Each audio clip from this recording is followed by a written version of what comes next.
தந்தை மகன் தூய ஆவியாரின் பெயராலே நம் ஆண்டவராம் இயேசு கிறிஸ்துவின் கடவுளின் அன்பும் தூய ஆவியாரின் நட்புறவும் உங்களிடமோடு இருப்பதாக.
மறக்காமல் தவிக்க விடாமல் அவர்களை அன்போடு பேணி காத்து அவர்களை மதிப்புடன் நடத்துகிறோமா என ஆராய்ந்து பார்ப்போம். கடவுளின் தரத்திற்கு அரவணைப்பதற்கு அடுத்ததாய் நம் பெற்றோரின் தரமை நம்மை உயர்த்தி வழிநடத்தி செல்லும். தவறுகள் செய்தாலும் மன்னித்து அரவணைத்துக் கொள்ளும் என்பதை உள்ளத்தில் உணர்ந்தவர்களாய் வாழும் அருள் வேண்டுவோம். நாம் பெற்றோரை மதித்து நடந்து இறைவனுக்கு உகந்தவர்களாய் வாழும் அருளை வேண்டி ஒரே குடும்பமாய் இக்கல்வாரி வழியில் எண் சேர்ப்போம்.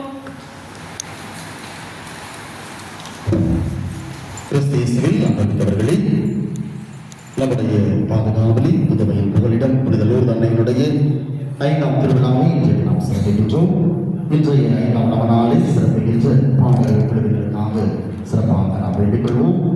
இறைவன் கொடுத்திருக்கிற திறமையை அவர்கள் தொடர்ந்து நிறைவாக ஆண்டவரை புகழ்ந்து பாட பயன்படுத்தவும் அவர்களது வாழ்வும் தாயினுடைய பரிந்துரையால் சிறப்புறவும் சிறப்பாக வேண்டிக் கொள்வோம்.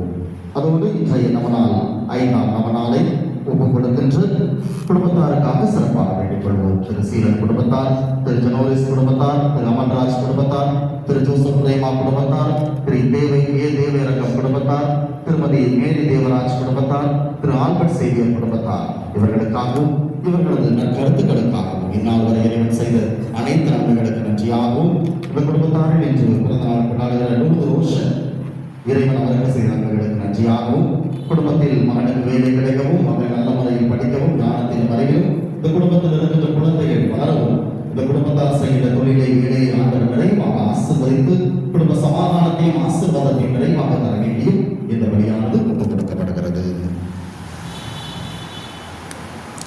அன்புமிகு சகோதர சகோதரிகளை, தூய மறை நிகழ்வுகளை தகுதியான உள்ளத்தோடு கொண்டாட நம்முடைய குற்றங்கள், குறைகள், இயலாமைகள், பாவங்கள் அனைத்து ஆண்டவரிடத்தில் ஒப்புக் கொடுத்து அவற்றிற்காக மனம் வருந்தி மன்னிப்பு வேண்டும்.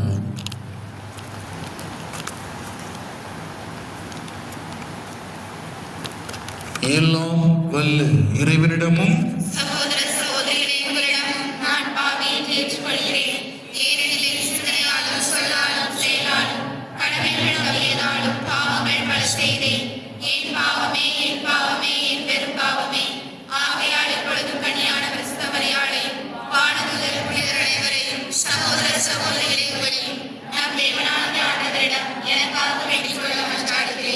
எல்லாம் உள்ள இறைவன் மீது இரக்கம் வைத்து நம் பாவங்களை மன்னித்து நம்மை நிலை வாழ்வுக்கு அழைத்து சொல்வாராக.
மன்றாடுவோமாக.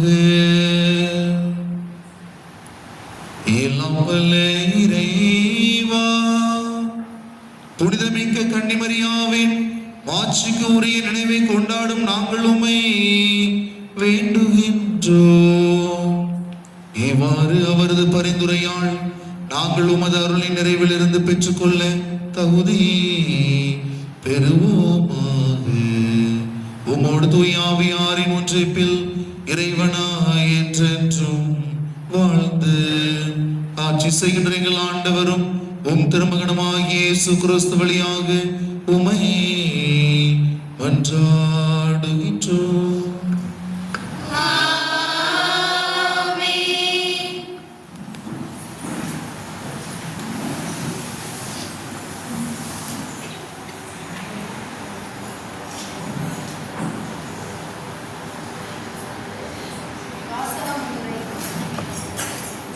வாசகம் முன்னுரை.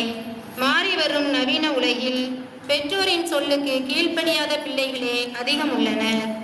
இன்று முதல் வாசகமாக தரப்பட்டுள்ள சீராக் ஞான நூல் நமக்கு அன்னையரை மதிப்பதால் கிடைக்கும் நன்மைகளையும் தந்தையரை மேன்மைப்படுத்துவதால் கிடைக்கும் நன்மைகளையும் பற்றி எடுத்துரைக்கிறது.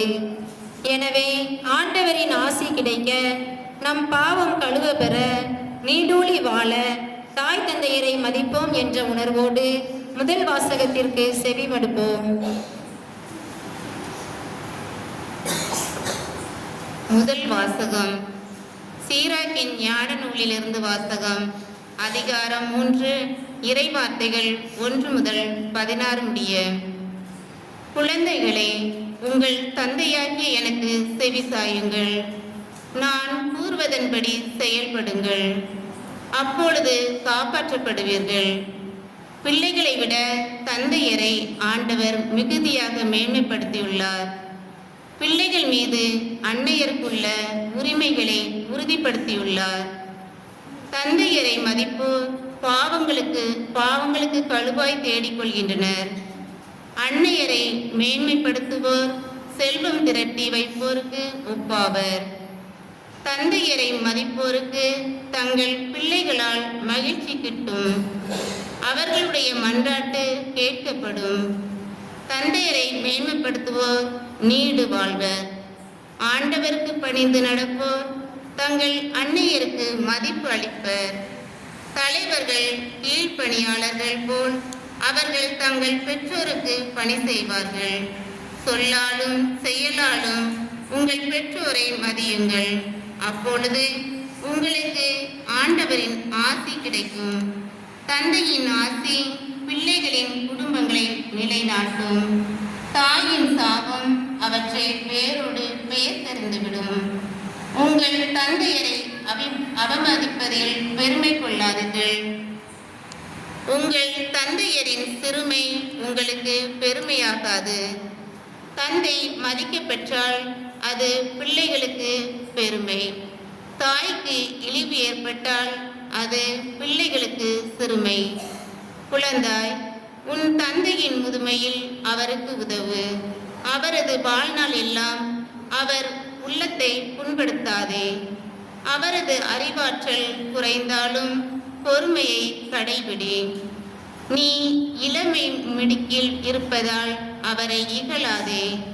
தந்தைக்கு காட்டும் பரிவு மறக்கப்படாது. அது உன் பாவங்களுக்கு கழுவாயாக விளங்கும். உன் துன்ப நாளில் கடவுள் உன்னை நினைவு கூர்வார். பகலவனை கண்டளிப்போ, உன் பாவங்கள் மறைந்தொழியும்.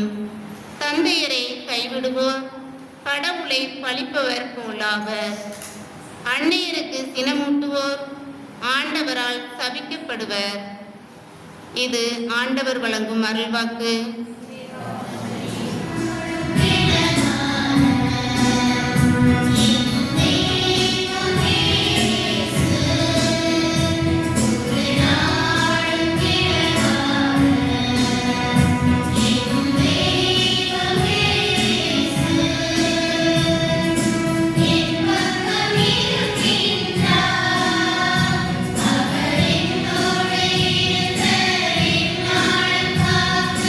I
தூய லூக்கா எழுதிய நற்செய்தியிலிருந்து வாசகம்.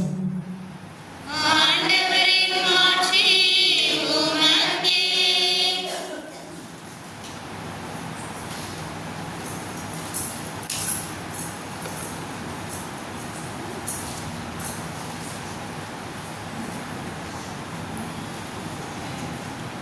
லூக்கா நற்செய்தி அதிகாரம் 2 இறைவசனங்கள் 51 முதல் 52 முடிய. லூக்கா நற்செய்தி அதிகாரம் 2 இறைவசனங்கள் 51 முதல் 52 முடிய. இயேசு தம் பெற்றோருடன் சென்று நாசரேத்தை அடைந்து அவர்களுக்கு பணிந்து நடந்தார். அவருடைய தாய் இந்நிகழ்ச்சிகளை எல்லாம் தமது உள்ளத்தில் பதித்து வைத்திருந்தார். இயேசு ஞானத்திலும் உடல் வளர்ச்சியிலும் மிகுந்து கடவுளுக்கும் மனிதருக்கும் உகந்தவராய் வாழ்ந்து வந்தார். ஆண்டவரின் அருள்வாக்கு.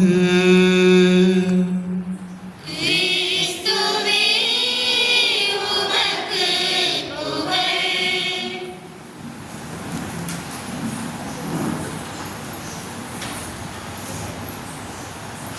எல்லாரும் கைகளை உயர்த்தி சொல்லலாமா? இயேசுவுக்கே புகழ், இயேசுவுக்கே நன்றி, மரியே வாழ்க. ஆண்டவர் இயேசு கிறிஸ்துவில் மிகவும் பிரியமான சகோதர சகோதரிகளே, எல்லாரும் நல்லா இருக்கிறீங்களா? சந்தோஷமா இருக்கிறீங்களா? சரி, சந்தோஷம். நான் சொல்றது திருப்பி சொல்லுங்க. கடவுள் கொடுக்கிறார், கொடுக்கிறார், கொடுத்து கொண்டே இருக்கிறார். மனிதர்கள் பெறுகிறார்கள், பெறுகிறார்கள், பெற்றுக்கொண்டே இருக்கிறார்கள். பெற்றோர்கள் கொடுக்கிறார்கள், கொடுக்கிறார்கள், கொடுத்து கொண்டே இருக்கிறார்கள். பிள்ளைகளோ பெறுகிறார்கள், பெறுகிறார்கள், பெற்றுக்கொண்டே இருக்கிறார்கள். இயேசுவில் அன்புக்குரியவர்களே, லூர்து அன்னைக்கு நாம் விழா எடுத்து கொண்டாடி மகிழ்கின்றோம். இந்த அருமையான நாளிலே நமக்கு என்ன சிந்தனை கொடுக்கப்பட்டுள்ளது? தாய் தந்தையை மதித்திருட. பைபிள்ல எங்கேயாவது சொல்லப்பட்டிருக்குதா? இது ஒரு கட்டளையாக கொடுக்கப்பட்டுள்ளதா? எங்க கொடுக்கப்பட்டுள்ளது? பைபிள் எங்கேயாவது தாய் தந்தையை கண்டிப்பாக மதித்து நடக்க வேண்டும் என்று கடவுள் சொல்லி இருக்கிறாரா? ஆமாவா இல்லையா? எங்க சொல்லி இருக்கிறார்? என்ன? சீனாய் மலை. புரியுது? சரி, அதெல்லாம் சொல்லியிருக்காரு. 10 கட்டளைகள், 10 கட்டளைகள் இல்லையா? சரி, இந்த 10 கட்டளைகள் அதனுடைய பின்னணி நமக்கு தெரிந்தால்தான் எதற்காக ஆண்டவர் இதை சொன்னார் என்பது நமக்கு புலப்படும். ஒரு ஸ்கூல்ல 11ஆம் வகுப்பு படிக்கக்கூடிய அந்த மாணவர்கள் மிகவும் சுட்டித்தனம் செய்யக்கூடியவர்கள். இங்க யாராவது சுட்டி பசங்க பிள்ளைங்க இருக்கிறீங்களா? சுட்டித்தனம் பண்ணக்கூடியவங்க? ஒருவேளை கோயில்ல புனிதரா இருப்பீங்க, வீட்டுக்கு போனாதான் தெரியும் இல்லையா? எனவே இந்த மாணவர்கள் எந்த ஆசிரியர் வகுப்பறைக்கு சென்றாலும் அந்த ஆசிரியரை கேலி செய்து கொண்டும் சுட்டித்தனம் பண்ணி கொண்டும் இருந்தார்கள். எனவே ஒரு முறை தலைமை ஆசிரியர் ஒரு முடிவு செய்தார். இந்த வகுப்புக்கு நான் போய் இந்த பசங்களை திருத்த வேண்டும். தலைமை ஆசிரியர் உள்ளே செல்கிறார். சென்ற உடனே வழக்கமாக நம்முடைய பள்ளிக்கூடத்திலே, நம்முடைய வகுப்பறையிலே ஆசிரியர் உள்ள என்ன பண்ணுவோம்? எல்லாரும் எந்திரிச்சு நின்று வணக்கம் சொல்லுவோம் இல்லையா? ஆனால் இந்த பசங்க எதுவுமே சொல்லவில்லை, அமைதியாக உட்கார்ந்திருந்தார்கள். எனவே இந்த தலைமை ஆசிரியர் என்ன செய்தார்? குட் மார்னிங் ஸ்டூடெண்ட்ஸ் அப்படின்னு சொல்றாரு. அப்படி இருந்தும் அந்த பசங்க என்ன பண்ணல? எந்த ஒரு சத்தமும் கொடுக்கல, அப்படி அமைதியாவே உட்கார்ந்துருக்கிறாங்க. சரி, ஓகே, இந்த பசங்கிட்ட ஏதாவது கேள்வி கேட்கலாம் என்று சொல்லி தலைமை ஆசிரியர் ஒரு பையனை எழுப்பி போடுறார். டேய், உன் பேர் என்ன அப்படின்னு கேட்டார். அப்போ அவன் சொன்னா, என் பேரு பிச்சை என்று சொன்னான். பிச்சையா? சரி, உங்க அப்பா பேர் என்ன அப்படின்னு கேட்க சொன்னா, பிச்சையப்பா என்று சொன்னான். இன்னொரு பையனை எழுப்பி கேட்டார், சரி உன் பேர் என்னடா? என் பேரு ராய் என்று சொன்னான். சரி உங்க அப்பா பேர் என்ன? ராயப்பா என்று சொன்னான். இன்னொரு பையனை எழுப்பி கேட்டார், உன் பேர் என்னடா அப்படி கேட்கும்போது வியாகு என்று சொன்னார். உங்க அப்பா பேர் என்ன?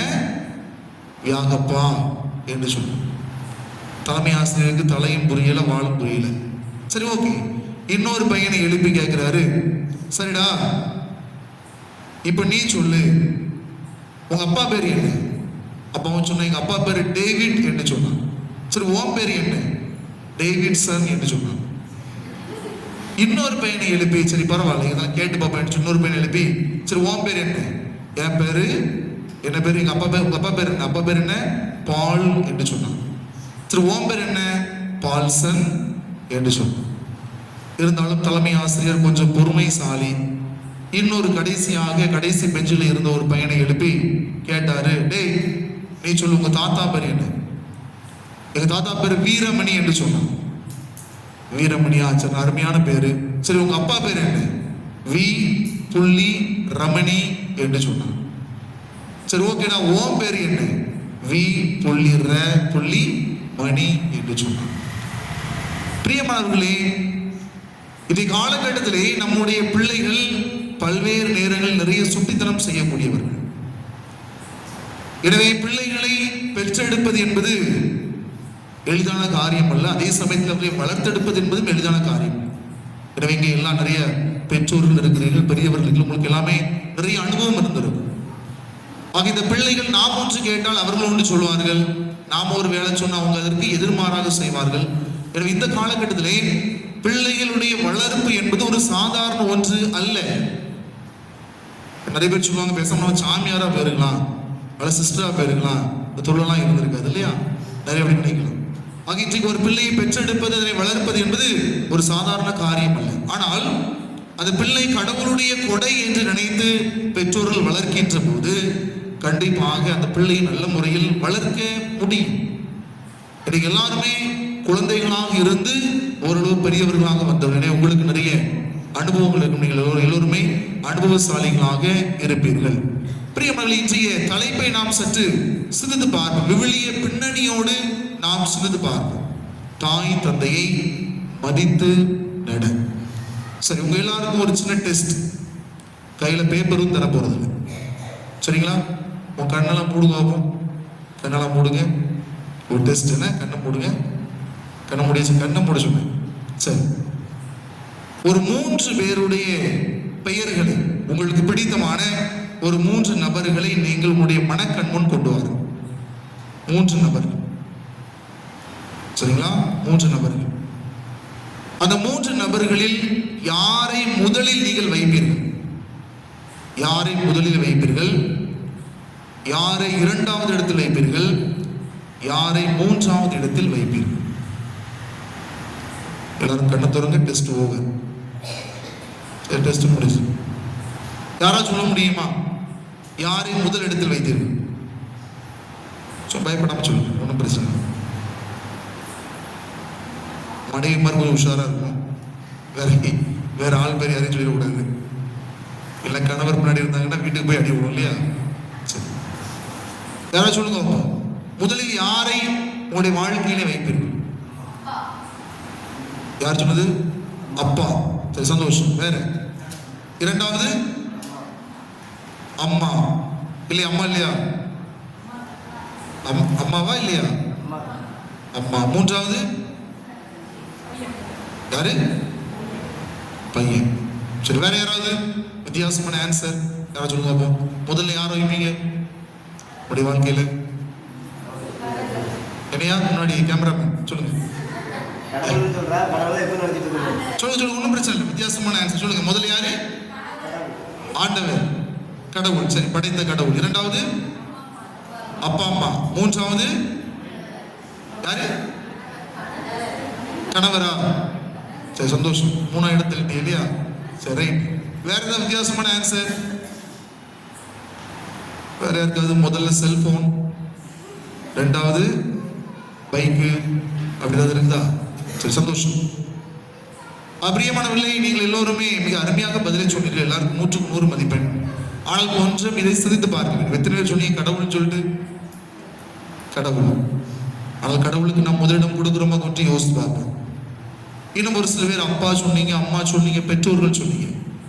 உண்மையிலேயே உங்களுடைய பெற்றோர்கள் மீது நீங்கள் மதிப்பு வைத்திருக்கிறீர்களா? உங்கள் கணவர் மீது நீங்கள் மதிப்பு வைத்திருக்கிறீர்களா? சற்று சிந்தித்து பாருங்க. இது எத்தனை மார்க் எடுக்கிறோம் அப்படிங்கிறது முக்கியம் கிடையாது. நம்முடைய வாழ்க்கையில உண்மையிலேயே நாம் இதற்கு எவ்வளவு முக்கியத்துவம் கொடுக்கிறோம் என்பதை சற்று சிந்தித்து பார்க்கணும். எனக்கு தெரிந்த ஒரு குடும்பம், நான் குருமடத்திலே படித்துக் கொண்டிருந்த போது ஞாயிற்றுக்கிழமை பணிக்காக நாங்கள் வெளியே செல்வதுண்டு. ஒரு ஞாயிற்றுக்கிழமை தந்தை அவர்கள் சென்றிருப்பார்கள். அவ்வாறு பணிக்காக வெளியே செல்கின்ற போது நாங்கள் ஒரு முதியோர் இல்லத்திற்கு சென்றோம். அவ்வாறு சென்ற போது வழக்கமாக அங்கே நிறைய தாத்தாமார் பாட்டிமார் இருப்பாங்க. ஒவ்வொரு அறைக்கும் சென்று அவர்களை பார்த்து அவர்களிடத்துல பேசுவது உண்டு. அவ்வாறு ஒரு அம்மாவுடைய அறைக்கு செல்கின்ற போது அந்த அம்மா நல்லா அருமையா உள்ள ஏசி இருக்குது, பெட் இருக்குது, எல்லா விதமான சகல வசதிகளும் உள்ள இருக்குது. அந்த அம்மாவுடைய அந்த பெட்டுக்கு மேல அந்த சுவர்ல ஒரு மிகப்பெரிய போட்டோ இருக்கு.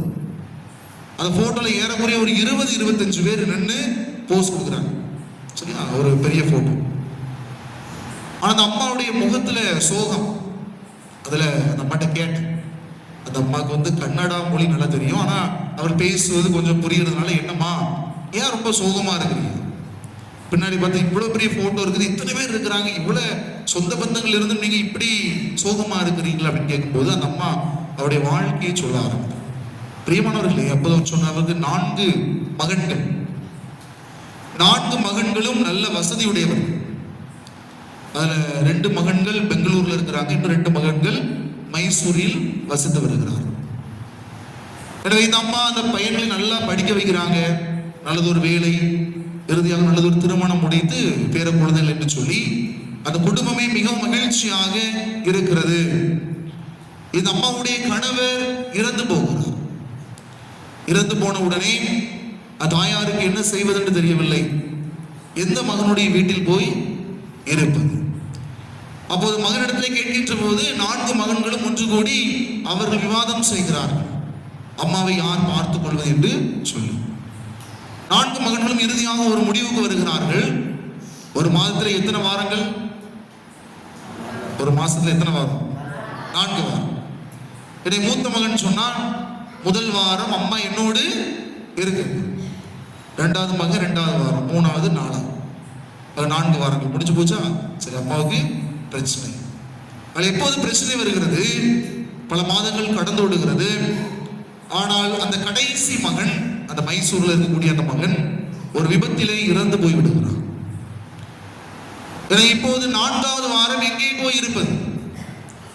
எந்த மகன் என்னை பராமரிப்பான் என்ற ஒரு கேள்வி இந்த தாய்க்குள்ளாக எழுகிறது. அப்போ ஒவ்வொரு மகனும் சொல்றாங்க, இல்ல நான் முதல் வாரம் தான் வச்சிருப்பேன், நான் 2வது வாரம் தான் வச்சிருப்பேன், 4வது வாரம் அம்மா நீ உன் வீட்டில் வச்சுக்க, நீ உன் வீட்டில் வச்சுக்கன்னு சொல்லி என்ன சொல்றாங்க? அந்த அம்மா நெருக்கடி ஆகிவிட்டார், அலைக்கழிக்கிறார். பிரியமானவர்களே, அந்த தாயானவருடைய கண்ணிலிருந்து கண்ணீர் தாரை தாரையாக வந்தது. அவர் சொன்னது, 4 மகன்களை நான் பெற்றெடுத்தேன், ஆனால் 4 வாரங்கள் கூட என்னால் அவர்களோடு நிம்மதியாக இருக்க முடியவில்லை. அந்த அளவுக்கு அவர்கள் என்னை வேதனைப்படுத்தினார்கள். 4 ராஜாக்கள் மாதிரி மகன்களை பெற்றெடுத்து வளர்த்து அவர்களுக்கு தேவையான எல்லாவற்றையும் கொடுத்து, ஆனால் என்னை இப்படி அவர்கள் கைவிட்டு விட்டார்கள் என்று தாயானவர் அழுது கொண்டிருந்தார். பிரியமான சகோதர சகோதரிகளே, இன்றைக்கு அந்த தாயும் மட்டுமல்ல, பல்வேறு நிலையில் நம்முடைய தாயையும் நாம் கண்ணீர் வெடிக்க வைக்கிறோம், நம்முடைய தந்தையும் நாம் கண்ணீர் வெடிக்க வைக்கிறோம். இன்றைக்கு நான் முதலில் சொன்னது போல பெற்றோர்கள் கொடுக்கிறார்கள், கொடுத்து கொண்டே இருக்கிறார்கள். எப்படி கடவுள் இந்த உலகத்தில் இஸ்ராயல் மக்களை ஒரு உடன்படிக்கையின் மூலமாக அவர் ஒன்றிணைத்து, நீங்கள் என்னுடைய மக்கள், நான் உங்களுடைய கடவுள், நமக்கு இடையே ஏற்படுத்தப்பட்ட இந்த உடன்படிக்கை ஒருபோதும் முறிவுபடாது. எனவே நான் உங்களுக்கு பிரமாணிக்கமாய் இருப்பேன், நீங்கள் எனக்கு பிரமாணிக்கமாய் இருக்க வேண்டும். நான் உங்களை அன்பு செய்கிறேன், நீங்களும் என்னை அன்பு செய்ய வேண்டும் என்ற ஒரு அருமையானதொரு உடன்படிக்கை யாவே கடவுள் இஸ்ரேல் மக்களோடு ஏற்படுத்தி கொண்டார். இஸ்ரேல் மக்கள் என்ன செய்கிறார்கள்? இந்த யாவே கடவுளை மறந்து வேற்று தெய்வங்களுக்கு பின்னால் செல்லுகிறார்கள். அவ்வாறு சென்ற இஸ்ரேல் மக்கள் பல்வேறு நேரங்களில் அவர்கள் என்ன செய்கிறார்கள்? தவறான ஒரு வாழ்க்கையை வாழுகிறார்கள். எனவே அன்பு செய்த யாவே கடவுள் அவர்களை மீண்டும் அழைத்து கொண்டே இருக்கிறார். பிரியமானவர்களே, இன்றைக்கு ஒவ்வொரு தாயும் தந்தையும் அவருடைய வாழ்க்கை இப்படித்தான். பிள்ளைகளுக்கு கொடுத்து கொண்டே இருக்க வேண்டும். என் பிள்ளை வளர வேண்டும், என் பிள்ளை ஒருபோதும் குறைபடக்கூடாது என்று நினைக்கக்கூடியவர்கள் பெற்றோர்கள்.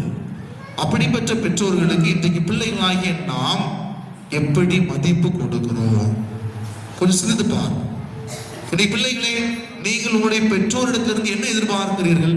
பிள்ளைங்க சொல்லுங்க பாப்போம், உங்க பெற்றோரிடத்திலிருந்து என்ன எதிர்பார்க்கிறீங்க? என்ன எதிர்பார்க்கிறீங்க?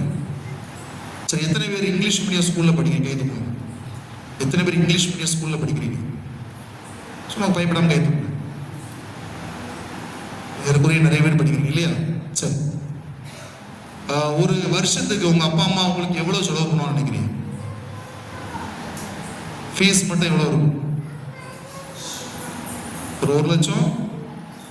ஒரு வருஷத்துக்கு 1 லட்சம். ஏறக்குறைய ஒரு 12ஆம் வகுப்பு படிக்கிற வரைக்கும் 12 லட்சம். அதுக்கு பிறகு காலேஜ், அதுக்கு பிறகு உங்களுக்கு வேலை, எல்லாம் இதை சேர்த்து ஏறக்குறைய ஒரு 50 லட்சமா என்ன பண்ணிடுவாங்க? அப்படி வாழ்க்கையில செலவு பண்ணிருப்பாங்க இல்லையா? நீங்களுடைய பெற்றோரை எந்த வகையில அவங்களுக்கு மதிப்பு கொடுத்துருக்கிறீங்களா? ஏதாவது ஒரு வேலை சொன்னா, ஏமா இது இப்படி இரு அப்படி சொல்லி இன்னொரு எண்ணிக்கை கேட்டுங்க. பெண் பிள்ளைகள் ஓரளவு கேட்பாங்கன்னு நினைக்கிறேன் இல்லையா? பசங்க நிறைய பேர் இருக்காங்க. சரி, பெண் பிள்ளைகள் ஓரளவு கேட்பார்கள் நினைக்கிறேன். சரி, வீட்டுக்கு போனா தெரியும் இல்லையா? சரி, அது பிரியமானவர்களே, சற்று சிந்து பார்ப்போம். இது வந்து அந்த பிள்ளைகளுக்கு, சின்ன பிள்ளைகள் மட்டும் இல்லை, பெரியவங்க நினைத்து பாருங்க. இன்னைக்கு மருமகள்கள் உங்களுக்கு தந்தை தாய் யாரு? குடியேறி வந்திருக்கீங்க பார்த்தீங்களா? அங்க மாமியார் ஒருத்தங்க இருப்பாங்க இல்லையா? மாமியார் மாமனார் இருப்பாங்க இல்லையா? அவர்கள் உங்களுக்கு யாரு? தந்தை தாய். அவர்களுக்கு நீங்கள் மதித்து நடக்கிறீர்களா? எனவே பிரியமானவர்களே, இதை மதித்து நடப்பது என்பது மிக ஒரு அருமையான ஒரு சொல்லாகும். எனவே விவிலியத்தின் பக்கங்களை நாம் புரட்டி பார்க்கின்ற போது மிக அருமையாக சொல்லப்பட்டிருக்கிறது. மொத்தம் எத்தனை கட்டளைகளை கடவுள் கொடுத்தா? 10 கட்டளைகள் இல்லையா? இந்த 10 கட்டளைகளை நீங்க நன்றாக பிரிவினை சபை சகோதர சகோதரிகள், குறிப்பாக CSCயா இருக்கலாம், மற்ற சபையில் உள்ளவங்களுடைய அந்த பரிசுத்த வேதாகமத்தையும் நம்ம இதை கொஞ்சம் ஒப்பிட்டு பார்த்தீர்கள் என்றால் கொஞ்சம் வித்தியாசம் இருக்கும். என்ன வித்தியாசம் இருக்கும்? அவர்களுடைய அந்த வேதாகமத்திலே இது தந்தையும் தாயும் மதித்து நட என்பது எத்தனாவது கட்டளை? எத்தனாவது கட்டளை? எதமா? 4வது கட்டளை. அது நம்முடைய பைபிள் கத்தோலிக்க திருவை கொடுத்திருக்கக்கூடிய இந்த திருவிழியத்தில் எத்தனாவது? 4வது. ஆனால் அவர்களுடைய வேதாகமத்தில் எத்தனாவது தெரியலையா? எங்க பைபிளையே வாசிக்கிறீங்க யாரும் இல்லை. இவர் அவங்க இதை வாசிக்கிறதா என்ன? அவங்க இதுல 5வது, நம்ம இதில் 4வது. ஏன்னா அவங்க சிலை வழிபாடு என்ற ஒன்றை 2வதாக கொண்டு வருவார்கள். சிலை வழிபாடு என்ற ஒன்றை 2வதாக கொண்டு வரும். எனவே உங்களுக்கான நேரம் வந்து விட்டது. பைபிள் வச்சிருக்க கொஞ்சம் எடுங்க. விடுதலை பயண நூல் அதிகாரம் 20 இறைவசனம் 12. விடுதலை பயண நூல் அதிகாரம் 20 இறைவசனம் 12. யாரா சத்தமா வாசிங்க.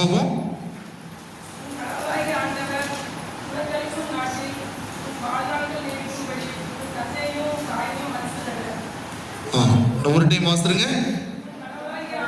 உன் கடவுளாகிய ஆண்டவர் உனக்கு அளிக்கும் நாட்டில் உன் வாழ்நாட்கள் நீடிக்கும்படி.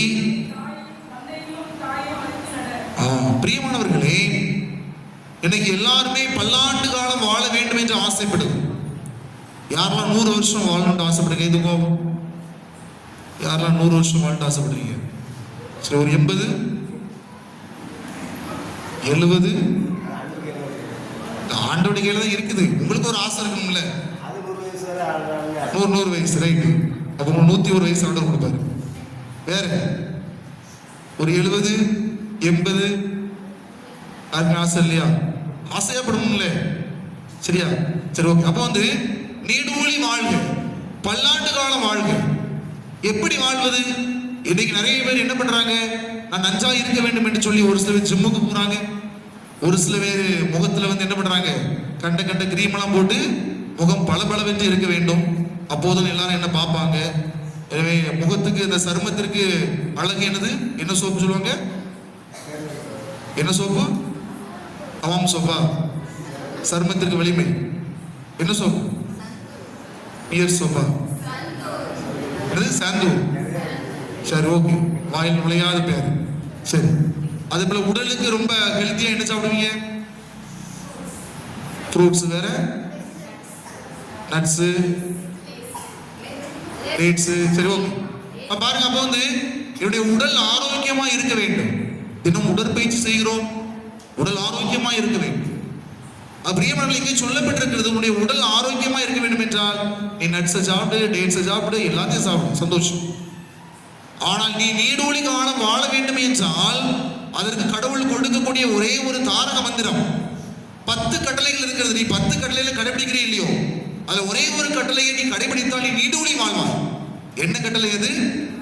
உன் தந்தையையும் தாயையும் மதித்து நடைய. என்னது? மதித்து நடைய. பிரியமானவர்களே, நீ நீடூழி காலம் வாழ வேண்டுமா? உடைய வாழ்க்கையிலே நீ மகிழ்ச்சியோடு மன அமைதியோடு வாழ வேண்டும் என்றால் கண்டிப்பாக இந்த கட்டளையை நாம் முதன்மையான கட்டளையாக வைக்க வேண்டும். எனவேதான் விவிலியத்திலே மிக அருமையாக சொல்லப்பட்டிருக்கிறது. பல்வேறு மனிதர்கள், ஆபிரகாம் ஒரு அருமையான ஒரு குடும்பம், ஆபிரகாம் சாராளுடைய குடும்பம். அந்த குடும்பத்திலே பார்க்கின்ற போது ஈசாக்கு தன்னுடைய தாய் தந்தைக்கு எப்போதுமே மதிப்பு கொடுக்கக்கூடியவராக இருக்கிறார். இன்னைக்கு தான் பார்க்கின்ற போது பிள்ளைகள் வந்து ஒரு வயசு வந்தவொடனே என்ன பண்ணிடுவாங்க? பெற்றவங்க சொல்றது கேட்க மாட்டாங்க இல்லையா? அவங்களுக்கு ஏதோ 3 கால் முளைச்ச மாதிரி என்ன பண்ணிடுவாங்க? அவர்களுக்கு விருப்பமானதை அவர்கள் செய்ய ஆரம்பிப்பார். ஆனால் பழைய ஏற்பாட்டிலே பார்க்கிறோம் பல்வேறு மனிதர்கள், தெய்வ மனிதர்கள், இவருடைய பிள்ளைகள் எல்லாருமே அவர்களுக்கு கீழ்ப்படிந்து வாழ்ந்தார்கள். எனவேதான் பார்க்கிறோம் பிரியமானவர்களே, ஆபிரகாமாக இருக்கலாம், மோசையாக இருக்கலாம், இந்த பழைய ஏற்பாட்டு காலத்திலே வாழ்ந்த மனிதர்கள் எல்லோருமே பல்லாயிரம் ஆண்டு வாழ்ந்தார்கள். காரணம் என்னவென்றால் அவர்கள் பெற்றோர் சொன்னதை கேட்டார்கள், பெற்றோர் சொல்படி நடந்தார்கள். எனவேதான் அவர்களால் பல்வேறு ஆண்டுகள் வாழ முடிந்தது. எனவே இன்றைக்கு பிள்ளைகளை நீங்கள் அப்படி வாழ வேண்டும் என்றால் உடைய பெற்றோர் சொல்வதை நீங்கள் கேட்க வேண்டும். எனவே இங்கே முதலில் தந்தை தாய்க்கு நமக்கு விளக்கம் தெரிய வேண்டும். தந்தை என்பவர் யார்? விவிலிய அறிஞர்கள் சொல்லுகிறார்கள், தந்தை என்பவர் உயிர் கொடுப்பவர். தந்தை என்பவர் உயிர் கொடுப்பவர். தாய் என்பவள் யார்? தாய் என்பவள் பெற்ற உயிருக்கு உடல் கொடுத்து அதை பாதுகாக்கக்கூடியவள். எனவே ஒவ்வொரு தந்தைமாரும் இந்த உலகத்திலே கடவுள் கொடுக்கக்கூடிய ஒரு மிகப்பெரிய ஆசீர்வாதம் தந்தைமார். ஏனென்றால் அவர்கள் தான் உயிர் கொடுக்கல். ஏனென்றால் நம்முடைய வானக தந்தை, அந்த தந்தை என்ன செய்கிறார்? தன்னுடைய உயிர் மூச்சை கொடுக்கிறார், தன்னுடைய உயிரை கொடுத்து ஆதாமை உருவாக்குகிறார். எனவே இங்கே பார்க்கின்ற ஒரு தந்தை என்பவருடைய முக்கியமான செயல் உயிர் கொடுப்பது. தாய் என்பவருடைய முக்கியமான செயல் அந்த உயிரை பெற்று அந்த உயிரை தன்னுடைய உதரத்திலே தாங்கி அதற்கு ஒரு உடல் வடிவம் கொடுத்து அந்த உடல் வடிவத்தை பாதுகாப்பதுதான் ஒரு தாயினுடைய பணி. இந்த பணியை வேறு யாரும் இந்த உலகத்திலே செய்ய முடியாது. இந்த பணியை ஒரு தாயும் தந்தையும் மட்டுமே ஒரு உயிரை இந்த உலகத்திற்கு கொண்டு வர முடியும், பாதுகாக்க முடியும். எனவே பிரியமானவர்களே, இந்த தந்தை தாய்க்கு நாம் மதிப்பு கொடுக்க வேண்டும் என்பது விவிலியமே நமக்கு கற்றுக் கொடுக்கிறது. எபேசியருக்கு எழுதப்பட்ட திருமுகம் அதிகாரம் 6 இறைவசனம் 1 முதல் 3 முடிய. யாராவது வாசிங்க. எபேசியர் 6 1 முதல் 3.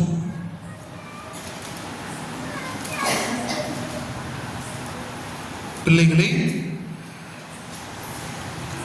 வாசிங்க. எபேசியர் 6 1 முதல் 3 புதிய ஏற்பாடு. வாசிங்க. பிள்ளைகளே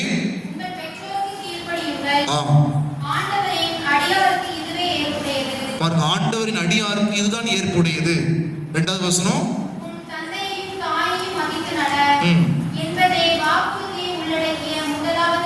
பிரியமானவர்களே, 10 கட்டளைகள்ல முதல் கட்டளை என்னது?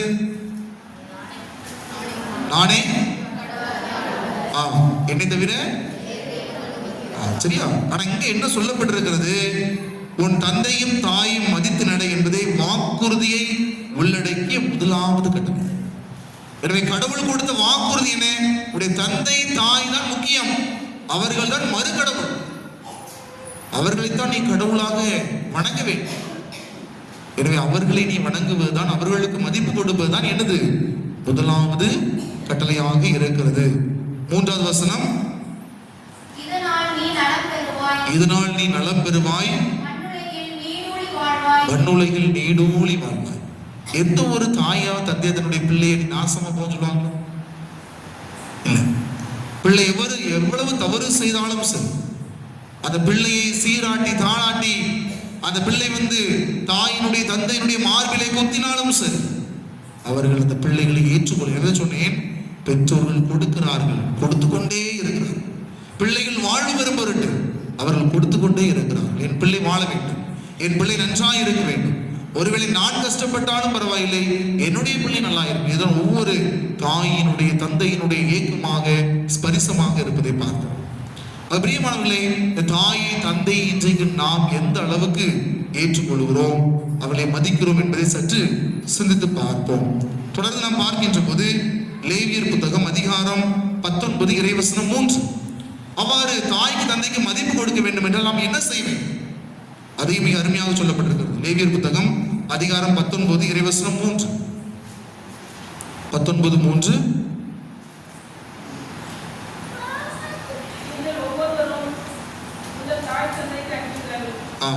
தாய் தந்தைக்கு அஞ்சுங்கள். மதிப்புன்னா என்னது? அச்சம். அச்சம்னா ஏதோ தாய் தந்தை பேய் மதி பார்க்கறது கிடையாது. மதிப்பு கொடுப்பது என்பது அவர்கள் சொல்லை நாம் கேட்பது, அதுதான் அஞ்சுதல். அடுத்தபடியாக நீதிமொழிகள் புத்தகம் அதிகாரம் 23 இறைவசனம் 22.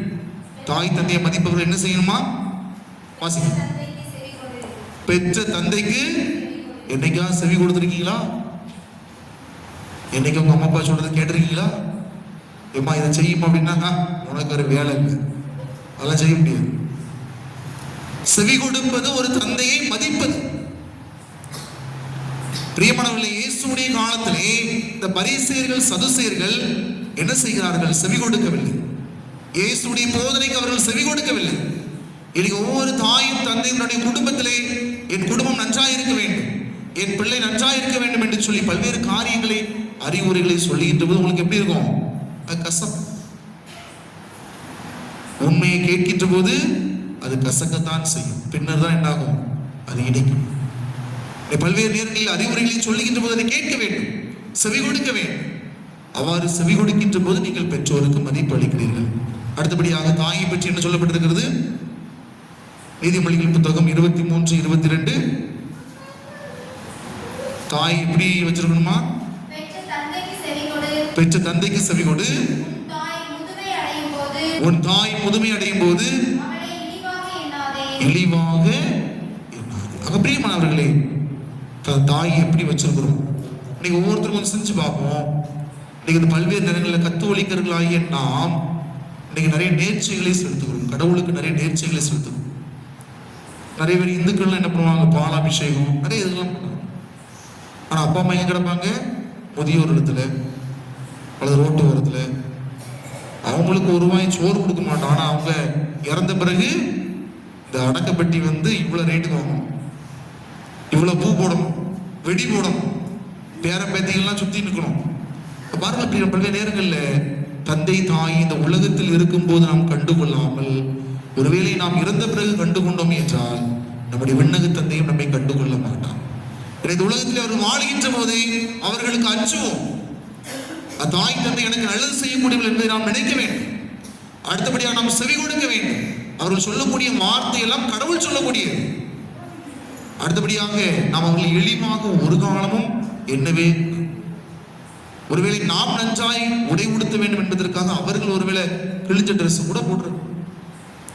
இதை நாம் இந்த அளவுக்கு உயர்ந்திருக்கிறோம் என்றால் அவர்கள் செய்த தியாகம் அதை ஒருபோது நாம் மறந்து விடவே கூடாது. பல்வேறு நேரங்களில் நாம் என்ன பண்ணுறோம்? கடந்த காலத்தை மறந்து விடுவோம். கடந்த காலம் நம்முடைய குடும்பம் எப்படி இருந்தது, நம்முடைய தாய் தந்தை நம்ம எப்படி நடத்த எல்லாத்தையும் நம்ம மறந்து என்ன பண்றோம்? இப்ப என்ன பண்ணிடுறோம்? நம்ம நல்ல ராஜா ராணிமா இருக்கிறோம், இந்த வாழ்க்கையை நிரந்தரம் நினைக்கிறோம். பிரியமானவர்கள், நம்முடைய தாய் தந்தையை நினைத்து பார்க்க வேண்டும். அடுத்தபடியாக பார்க்கின்ற போது ஒருவேளை நீங்கள் மதிப்பு கொடுக்கவில்லை என்றால், பிள்ளைகளை கவனிங்கள். சின்ன பிள்ளைங்க மட்டும் இல்லை, பெரிய ஆளுக்கும் பிள்ளைகள் வருவாங்க, அப்பா அம்மா இருப்பாங்க, மாமனார் மாமியார் இருப்பாங்க இல்லையா? ஒருவேளை நீங்கள் தாய் தந்தைக்கு மதிப்பு கொடுக்கவில்லை என்றால் உங்களுக்கு என்ன தண்டனை கிடைக்கும்? பழைய ஏற்பாட்டில் மிக அருமையான ஒரு தண்டனை கொடுக்கப்படுகிறது. என்னவென்று பார்ப்போமா? விடுதலை பயண நூல் அதிகாரம் 21 இறைவசனம் 17. அதிகாரம் 21 இறைவசனம் 17. தம் தந்தையையோ தம் என்ன பட வேண்டும்? கொல்லப்பட வேண்டும். ஒரு இஸ்ராயல் மனுஷன் அல்லது மனுஷி ஒருவேளை தாயை தந்தையை சபிக்கிறான் என்றால், தாய் தந்தையை கண்டுகொள்ளவில்லை என்றால் அவர்கள் கொல்லப்பட வேண்டும். இதுதான் யூத சட்டம். அப்படி என்றால் இன்னைக்கு எத்தனை பேர் உயிரோடு இருப்போம்? தாய் தந்தையை சபித்தால் கொல்லப்பட வேண்டும். அது பிரியமான இன்னைக்கு அப்படிலாம் கடுமையான சட்டம் வச்சா யாரும் உயிரோடு இருக்க மாட்டோம் இல்லையா? அதனால கொஞ்சம் யோசித்து பார்ப்போம். இன்னைக்கு அந்த சட்டங்கள்லாம் எப்படி மாறி வந்திருக்கு. கொல்லப்பட வேண்டும் என்று யூத சட்டமானது இன்னைக்கு அன்பு செய்ய வேண்டும், ஏற்றுக்கொள்ள வேண்டும், தாய் தந்தையை மதிக்க வேண்டும், அவர்களை நாம் நம்மோடு வைத்துக் கொள்ள வேண்டும், கடைசி வரை நாம் அவர்களுக்கு உதவி செய்ய வேண்டும். முதிர்ந்த வயதிலே அவர்களை ஒருபோதும் துச்சமென நாம் கருதவே கூடாது. இப்படிப்பட்ட ஒரு நிலை நம் மத்தியிலே வருகின்ற போது கண்டிப்பாக நம்முடைய ஊரும் சரி, குடும்பங்களும் சரி இன்னும் வளம் பெறும். அடுத்தபடியாக இறுதியாக இணைச்சட்டம் புத்தகம் அதிகாரம் 21 இறைவசனம் 18 முதல் 21 அங்கே பார்க்கின்ற போது, கீழ்ப்படியாத ஒரு மகனுக்கு என்ன ஒரு விதிமுறை அந்த ஊரார் கொடுக்கிறார்கள் என்றால் கல்லால் எறிந்து கொல்ல வேண்டும். அப்படியே தாய் தந்தையை நாம் மதிக்கவில்லை என்றால் ஆண்டவருடைய பார்வையில் நமக்கு ஆசீர்வாதம் கண்டிப்பாக இருக்கவே இருக்காது. பல்வேறு நம்முடைய குடும்பங்கள்ல ஆசீர்வாத குறைபாடு என்று சொல்கிறோம். என் குடும்பத்துல நிம்மதி இல்லை, என் குடும்பத்துல கடன் பிரச்சனையா இருக்கு, என் குடும்பத்துல நோயா இருக்கு, என் குடும்பத்துல பேயா இருக்கு. பல்வேறு நேரங்கள் நாம் நிறைய காரியங்களை குறித்து அச்சப்படுகிறோம், கவலைப்படுகிறோம், எதிர்காலத்தை குறித்து கவலைப்படுகிறோம். காரணம் என்னவென்றால் ஆசீர்வாத குறைபாடு. அதற்கு நம்முடைய தாய் தந்தையை ஒருவேளை நாம் மதிக்காமல் விட்டிருக்கலாம், ஒருவேளை அவர்கள் இல்லாமல் இருக்கலாம். அவர்களை குறித்து நாம் என்ன பண்ணணும்? தொடர்ந்து அவர்களுக்கு நாம் ஏதாவது செய்ய வேண்டும், அவர்களுக்கு மதிப்பளிக்க வேண்டும், அவர்களை கவனித்துக் கொள்ள வேண்டும். அதுதான் நாம் கடவுளுக்கு செய்யக்கூடிய ஒரு மிகப்பெரிய பாக்கியமாக இருக்கும். என்னுடைய பிரியமான சகோதர சகோதரிகளே, இந்த அருமையான நாளிலே நாம் சற்று சிந்து நம்முடைய தாய் தந்தைக்காக சிறப்பான விதத்திலே ஜெபிப்போம். எத்தனை பிள்ளைகள் நீங்க ஸ்கூலுக்கு போகும்போது, அது முக்கியமா வெளியே போகும்போது உங்களுடைய அப்பா அம்மாவுக்கு முத்தம் கொடுத்துட்டு போவீங்க? எத்தனை பிள்ளைங்க? உலகம் எத்தனை பெற்றோர்கள் உங்களுடைய பிள்ளைகளுக்கு முத்தம் கொடுப்பீர்கள்? கை தூக்குவாங்க. ஒன்று, ஒருத்தர் தானே, வேற யாரும் முத்தம் கொடுக்க முடியல உங்க பிள்ளைகளுக்கு? வளர்த்துட்டாங்க அப்படின்னு சொல்லி கொடுக்க முடியலையா? அது முத்தம் கொடுத்து பழகுங்க. நீங்கள் முத்தம் கொடுக்கின்ற போது நீங்களும் அந்த பிள்ளைகளும் ஒன்றாக இணைகிறீர்கள். உணர்வு பூர்வமான முத்தம் அந்த பிள்ளைகளை பாராட்டுகிறது. எங்க அம்மா என் கூட இருக்காங்க, எங்க அப்பா என் கூட இருக்கிறாங்க. நீங்கள் அந்த பிள்ளைகளுக்கு மதிப்பு கொடுக்கிறீர்கள். அதே போல பிள்ளைகளும் நீ என்ன பண்ணணும்? அப்பா அம்மாவுக்கு முத்தம் கொடுக்க வேண்டும்.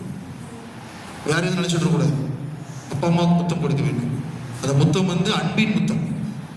அந்த முத்தத்திற்கு மற்ற முத்தத்திற்கு நிறைய வித்தியாசம் இருக்கு. அதை யாராலும் ஈடுகட்டவே முடியாது. பிரியமானவர்களே, இந்த அருமையான நாளிலே நம்முடைய பெற்றோர்களுக்காக சிறப்பான விதத்தில் ஜெபித்துக் கொள்வோம், அவர்களுக்கு மதிப்பு கொடுப்போம். அதுவே நாம் கடவுளை மதிப்பது. உடைய தாய் தந்தையை விட்டுவிட்டு அவர்களை ஏற்றுக்கொள்ளாமல் இருக்கிறேன் என்றால் என்னை படைத்த கடவுளையும் ஏற்றுக்கொள்ள முடியாது, அவருக்கும் மதிப்பு கொடுக்க முடியாது என்பதை நம்முடைய மனதில் இருத்துவோம். இறைவன் தாமே தொடர்ந்து நம்ம ஒவ்வொருவரும் நிறைவாக ஆசீர்வதிப்பாராக. அனைவரும் எழுந்து நின்று நம்முடைய நம்முடைய மன்றாட்டுகளை ஆண்டவரிடத்திலே சமர்ப்பிப்போம்.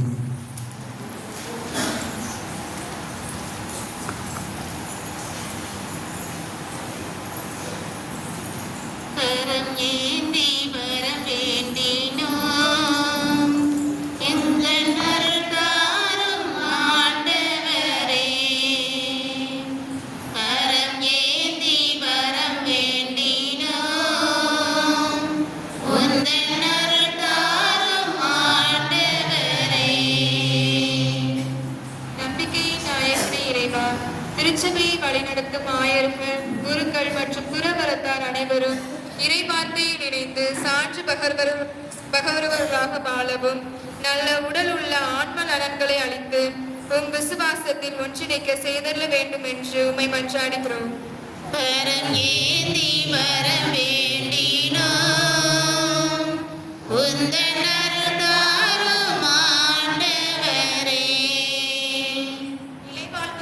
இறைவா, இளைஞர்கள் மற்றும் இளம்பெண்களை நிறைவாக ஆசீர்வதியும்.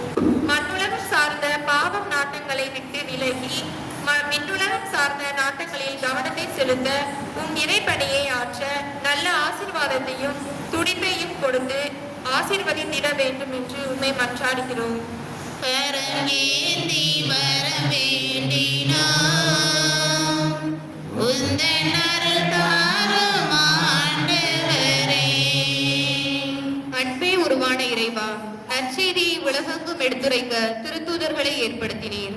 திருத்தூதர்களைப் போல நாங்களும் இப்பொழுது மாறி வருகின்ற கலாச்சார உலகில் நற்செய்தி திறம்பட எடுத்துரைக்கவும் நற்செய்தியை கடைபிடிக்கவும் வேண்டிய துணிவையும் ஆற்றலையும் தர வேண்டும் என்று இறைவா உம்மை மன்றாடுகிறோம். கரமேந்தி வர வேண்டினோம் உந்தன் அருள் தாரும் ஆண்டவரே. தூய ஆவியை அருளும் இறைவா, உம் ஆவியை பெற தடையாக இருக்கிற எங்களின் எல்லா தீய குணங்களை அகற்றி தூய ஆவியால் எங்கள் உள்ளங்கள் நிரப்பப்பட்டு உம் திருவுளத்தை நிறைவேற்றும் நல் மக்களாக வாழ அருள் புரிய இறைவா உம்மை மன்றாடுகிறோம். கரம் ஏந்தி வர வேண்டினோம் உந்தன் அருள் தாரும் ஆண்டவரே. அரவணைக்கும் அன்பு இறைவா, இன்றைய வழிபாட்டினை சிறப்பிக்கின்ற பாடகர் குழுவில் உள்ள ஒவ்வொருவரையும் நிறைவாக ஆசீர்வதியும். நல்ல உடல் உள்ள சுகம் தந்து வழி நடக்கவும் சான்று பகரும் வாழ்வு வாழவும் வேண்டும் என்று இறைவா உம்மை மன்றாடுகிறோம். கரம் ஏந்தி வர வேண்டினோம் உந்தன் அருள் தாரும் ஆண்டவரே. அன்பின் இறைவா, பூமியில் உன் வாழ்நாள் நீடிக்கும்படி உன் தந்தையும் தாயையும் மதித்து நட என்ற இறைவார்த்தையின்படி இயேசுவே, நீர் பூமியில் வாழ்ந்த காலத்தில் உன் தாய் தந்தையருக்கு இறுதி வரை கீழ்ப்படிந்து வாழ்ந்து காட்டியது போல நாங்களும் பெற்றோருக்கும் பெரியவர்களுக்கும் கீழ்ப்படிந்து வாழ்ந்து உம் வழியில் நடக்க இறைவா உம்மை மன்றாடுகிறோம். கரம் ஏந்தி வர வேண்டினோம் உந்தன் அருள் தாரும் ஆண்டவரே. கரம் ஏந்தி வர வேண்டினோம் உந்தன் அருள் தாரும் ஆண்டவரே. நம்முடைய கண்களை மூடி கரங்களை குவித்து சிறப்பான விதத்திலே நம்மை உருவாக்கி நம்முடைய தந்தையையும் நம்மை பெற்றெடுத்த நம்முடைய தாயையும் நம்முடைய மனக்கண் முன் கொண்டு வருவோம். ஆண்டவர் தாமே நம்முடைய பெற்றோரை நிறைவாக ஆசீர்வதிக்கும்படியாக தொடர்ந்து அவருடைய அருள் துணையானது நம்முடைய பெற்றோர்களோடு இருக்கும்படியாக நல்ல உடல் உள்ள சுகத்தை கொடுத்து அவர்களை வழிநடத்தும்படியாக. ஒருவேளை நம்முடைய குடும்பத்தில் நம்முடைய பெற்றோர்கள் இறந்திருந்தால் அவர்களுடைய ஆன்மாவை ஆண்டவர் அவருடைய கரங்களிலே பொக்கிஷமாக பாதுகாத்து வழிநடத்தும்படியாக சிறப்பான விதத்திலே ஜெபித்து கொள்கிறோம். யாரும் அறியாத என்னை நன்றாயறிந்து தேடி வந்த நல்ல நேசரே, யாரும் அறியாத என்னை நன்றாயறிந்து தேடி வந்த நல்ல நேசரே, உம்மழகான கண்கள் என்னை கண்டதாலே முடிந்ததென்று நினைத்த நான் உயிர் வாழ்கின்றேன். உம்மழகான கண்கள் என்னை கண்டதாலே முடிந்ததென்று நினைத்த நான் உயிர் வாழ்கின்றேன். காணிக்கை பாடல்.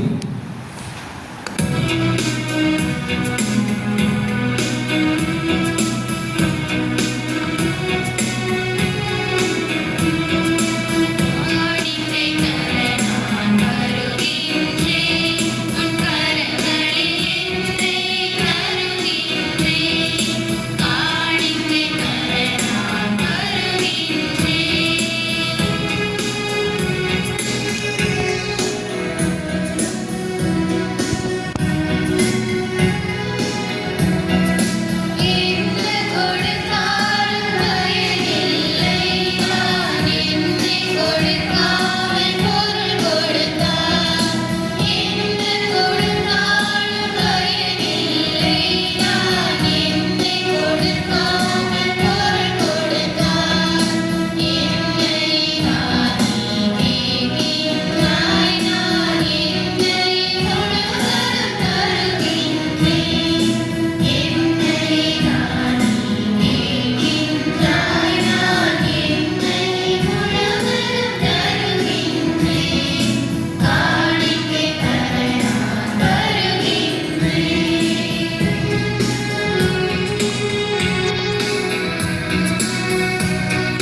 சகோதர சகோதரிகளே, உங்களுடையதும் என்னுடையதுமான பலி எல்லாம் வல்ல தந்தையாகிய இறைவனுக்கு ஏற்றதாகும்படி மன்றாடுங்கள். ஆண்டவர் தமது இருபெரும் புகழ்ச்சிக்காகவும் ஆட்சிக்காகவும் நமது நன்மைக்காகவும் புனித திராவிட நலன்களுக்காகவும் பொது கையில் ஏற்றுக்கொள்வாராக. ஆண்டவரே, உம் திருமகனுடைய தாயின் நினைவு கொண்டாட்டத்தில் மகிழும் நாங்கள் உமக்கு புகழ்ச்சி பலியை ஒப்பு கொடுக்கின்றோம். இப்புனித உறவு பரிமாற்றத்தால் எங்கள் நிலையான மீட்பு பயணத்தில் நாங்கள் முன்னேற அருள் புரிவீராக. எங்கள் ஆண்டவராகிய கிறிஸ்து வழியாக உம்மை மன்றாடுகின்றோம்.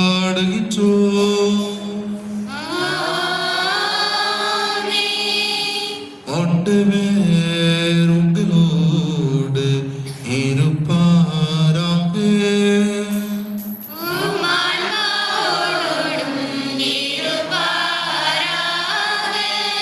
இதயங்களை மேலே எழுப்புங்கள்.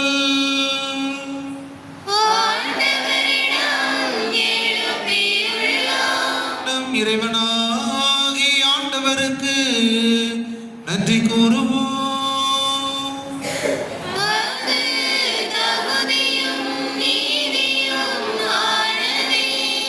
ஆண்டவரே, தூயவரான தந்தையே, ஏற்றுமுள்ள எல்லாம் வல்ல இறைவா, இந்நாளும் இவ்விடத்திலும் நாங்கள் உமக்கு நன்றி செலுத்துவதும் எப்பொழுதும் கண்ணியான புனித மரியாவின் வணக்க நாளில் நாங்கள் உமை போற்றி புகழ்ந்து மாட்சிப்படுத்துவதும் மெய்யாகவே தகுதியும் நீதியும் ஆகும். எங்கள் கடமை மீட்புக்குரிய செயலுமாகும். தூயாவில் நாள் அத்தன்னை உம்முடைய உரை திருமகனை கருத்தாங்கி தமது கண்ணிமையின் மாட்சியில் நிலைத்து நின்று நிலையான ஒளியாகிய எங்கள் ஆண்டவர் இயேசு கிறிஸ்துவை உலகுக்கு அளித்தார். அவர் வழியாகவே மது மாண்பை வானதூதர் புகழ்கின்றனர். தலைமை தாங்குவோர் உம்மை வழிபடுகின்றனர். அதிகாரம் செலுத்துவோரும் திருமுன்னடுங்குகின்றனர். வானங்களும் அவற்றில் உள்ள ஆற்றல்களும் சேராபீன்களும் ஒன்று கூடிய கழித்து கொண்டாடுகின்றன. அவர்களோடு எங்கள் குரலையும் சேர்த்துக் கொள்ளுமாறு நாங்கள் உம்மை தாழ்மையுடன் இறைஞ்சி புகழ்ந்து பாடுவதாவது:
இந்த அப்பரச காணிக்கைகளோடு நம்முடைய பெற்றோரை நாம் ஆண்டவர் முன்பாக ஒப்பு கொடுப்போம்.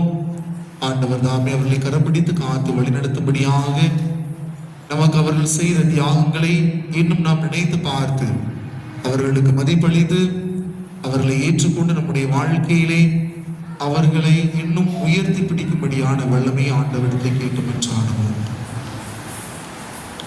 ஆண்டவரே, நிர்மையாகவே தூயவர், தூய்மை அனைத்துக்கும் ஊற்று. ஆகவே உம்முடைய ஆவியை பொழிந்து காணிக்கைகளை தூய்மைப்படுத்தவே வேண்டுகின்றோம். இவ்வாறு எங்கள் ஆண்டவர் இயேசு கிறிஸ்துவின் உடலும் இரத்தமுமாக எங்களுக்கு இவை மாறுபடவாக. அவர் பாடுபட உளம் கனிந்து தம்மை கையளித்த போது அப்பத்தை எடுத்து நன்றி செலுத்தி அதை பிட்டு தாம் சீடர்களுக்கு அளித்து கூறியதாவது: அனைவரும் இதை இதிலிருந்து பெற்று உண்ணுங்கள், ஏனெனில் இது உங்களுக்காக கையளிக்கப்படும் என் உடல்.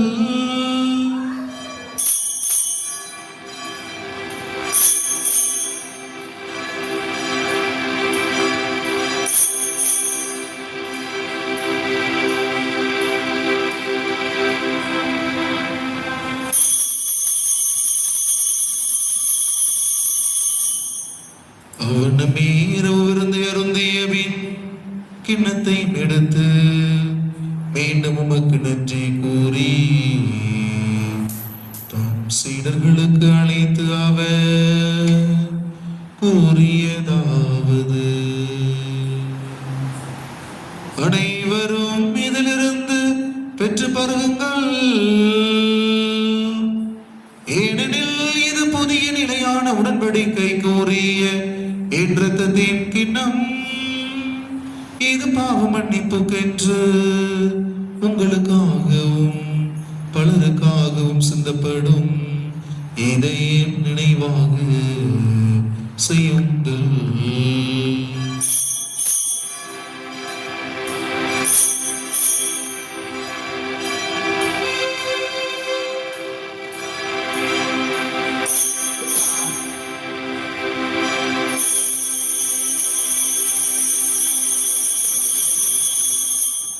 நம்பிக்கையின் மறை பொருள்.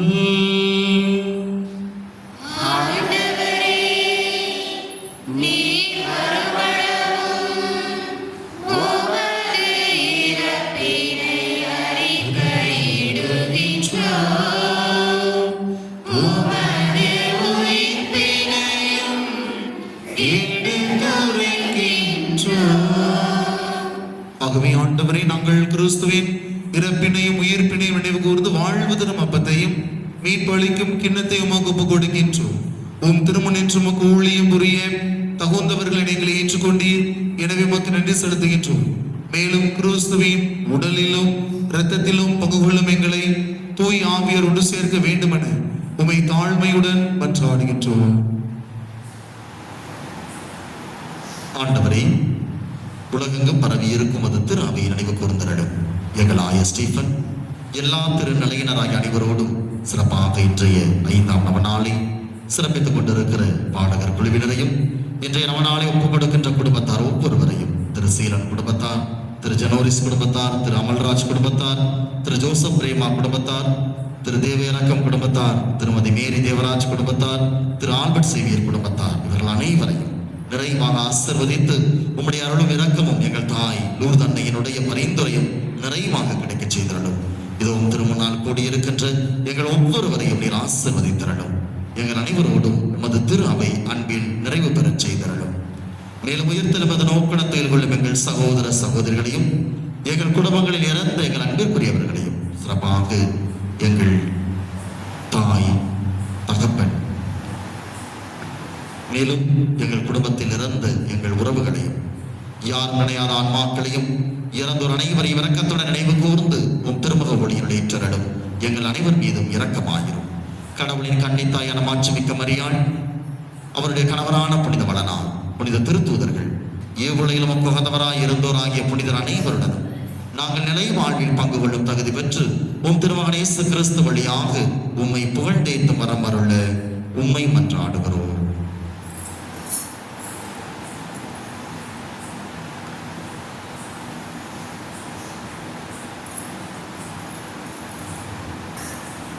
இவர் வழியாக இவரோடு இவரில் எல்லாம் வல்ல இறைவனாகிய தந்தையே,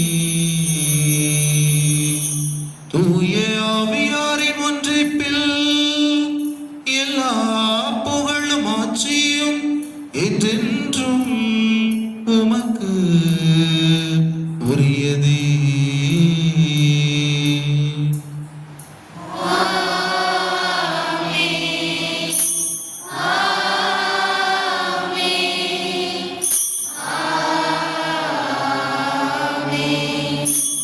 மீட்பரின் கட்டளையால் கற்பிக்க பெற்று இறை படிப்பினையால் பயிற்சி பெற்ற நாம் துணிந்து பாடுவோம்.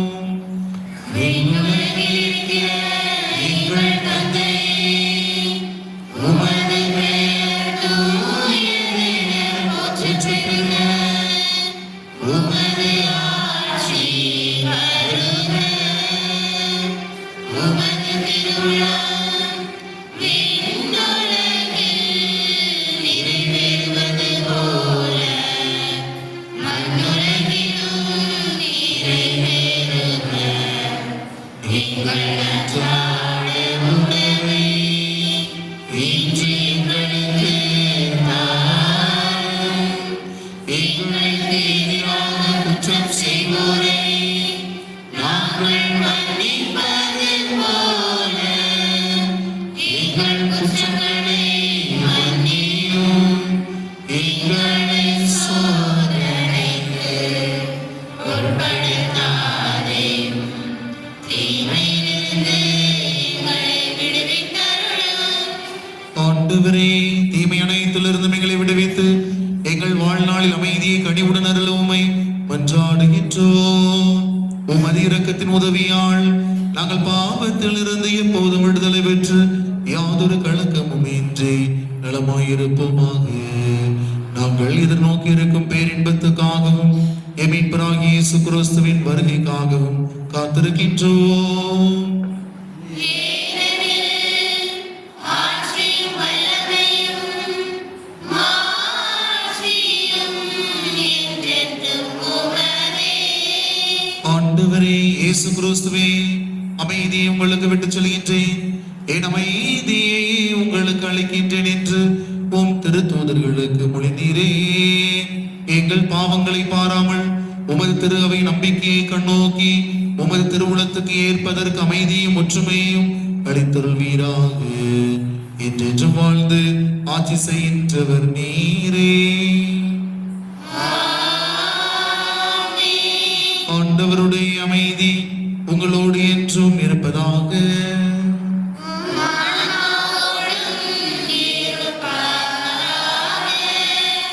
உயிர் தாண்டவர் தருகின்ற அமைதியை ஒருவருக்கொருவர் முக மலர்ச்சியோடு பகிர்ந்து கொள்வோம்.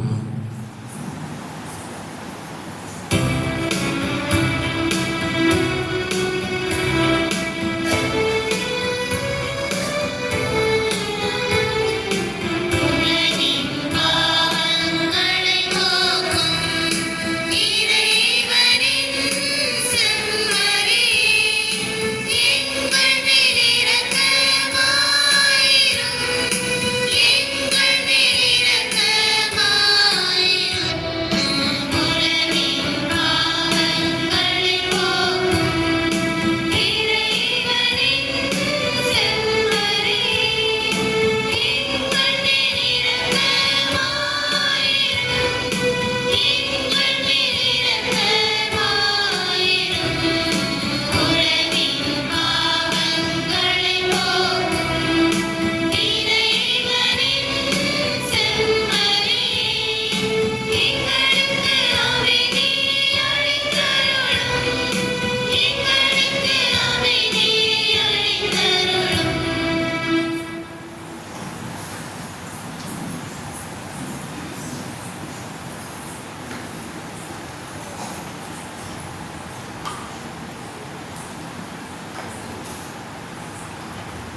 இதோ இறைவனின் செம்மறி, இவரே உலகின் பாவங்களை போக்கியவர். இவர் தன்னுடைய பெற்றோருக்கு கீழ்ப்படிந்து நடந்தார். இவரை போல நாமும் வாழ நமக்கு அழைப்பு விடுக்கிறார். இந்த செம்மறியின் திருவிருந்திற்கு அழைக்க பெற்ற நாம் ஒவ்வொருவரும் பேறு பெற்றோர்.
கிறிஸ்தியசுவில் மிகவும் அன்புக்குரியவர்களே, நம்முடைய பாதுகாவலி புதுமைகளின் புகழிடம் புனித லூர்து அன்னையினுடைய 5ஆம் திருவிழாவை மிக சிறப்பாக நாம் இன்றைய நாளிலே கொண்டாடி இருக்கின்றோம்.